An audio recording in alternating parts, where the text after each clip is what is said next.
Assalamualaikum warahmatullahi wabarakatuh.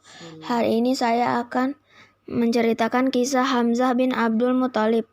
Hamzah bin Abdul Muthalib merupakan sahabat sekaligus paman Rasulullah SAW yang mencurahkan hidupnya untuk membela agama Islam. Beliau dilahirkan 2 tahun sebelum Nabi Muhammad SAW dan merupakan saudara sepersusuan.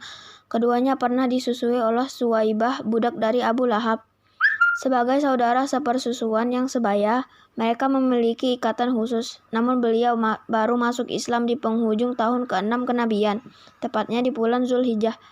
Keislaman Hamzah merupakan kabar gembira bagi kaum muslim, sebab ia terkenal sebagai seorang yang tegas dan pemberani. Bahkan Rasulullah SAW menjulukinya dengan Asadullah, singa Allah, karena kepahlawanannya saat membela Islam.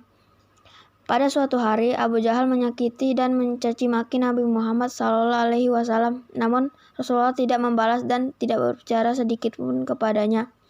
Pada saat yang bersamaan, Hamzah bin Abdul Muthalib sedang bersiap-siap berburu. Di tengah perjalanan, ia bertemu dengan mantan budak Abdullah bin Jud'an Taimi. Perempuan tersebut berkata, "Hai Abu Umarah," panggilan Hamzah, "kalau saja Tuan tadi menyaksikan apa yang dialami keponakanmu Muhammad yang menderita dari perbuatan Abul Hakam, julukan Abu Jahal oleh orang Quraisy. Dia tadi menyakiti keponakanmu itu, mencaci makinya dan mencelanya habis-habisan sampai dia pergi." Muhammad tidak berkata apapun. Sebagai seorang pemuda yang berani dan dihargai di kalangan suku Quraisy, Hamzah marah dan bergegas mencari Abu Jahal untuk memberinya pelajaran dan membela kehormatan keponakannya. Begitu bertemu, ia langsung memukul Abu Jahal. Mengapa kamu memaki dan mencederai Muhammad, padahal aku telah menganut agamanya dan meyakini apa yang dikatakannya? Sekarang coba ulangi kembali makian dan cercaanmu itu kepadaku jika kamu berani, bentak Hamzah.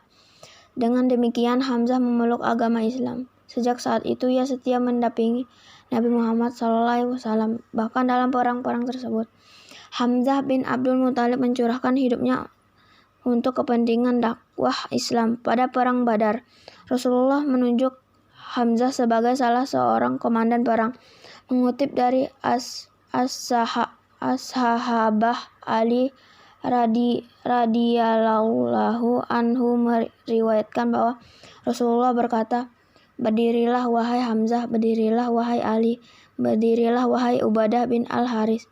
Kemudian Hamzah mendatangi Utbah Ali, kemudian mendatangi Syaibah, sedangkan Ubadah dan Al-Walid saling memukul 2 pukulan.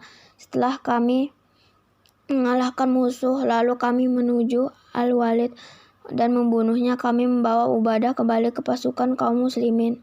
Perang tersebut akhirnya dimenangkan oleh kaum muslimin atas keberanian dan kegigihannya. Di medan perang, Hamzah dijuluki sebagai singa Allah. Setelah kalah pada perang Badar, kaum kafir Quraisy ingin menuntut balas pada perang berikutnya, yakni perang Uhud. Tidak hanya memburu Rasulullah, mereka juga menjadikan Hamzah sebagai sasaran. Hinduin binti Utbah, istri Abu Sufyan bin Harbah, memerintahkan budak bernama Wahsy untuk membunuh Hamzah. Sang budak dijanjikan akan dibebaskan dan mendapat imbalan besar. Wahsy melemparkan tombaknya hingga mengenai pinggang bagian bawah dan tembus ke bagian muka di antara 2 paha Hamzah. Tidak lama kemudian, singa Allah tersebut syahid di medan perang. Moral kaum Quraisy saat itu sangat memprihatinkan.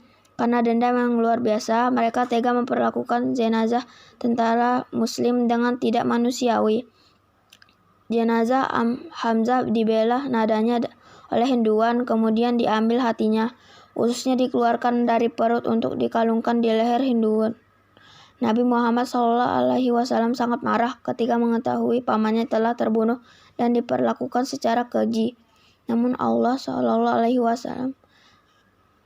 Allah menurunkan firman-Nya, "Dan jika kamu memberikan balasan, maka balaslah dengan balasan yang sama, dan siksaan yang ditimpakan kepadamu akan tetapi jika kamu bersabar, sesungguhnya itulah yang lebih baik bagi orang-orang yang sabar."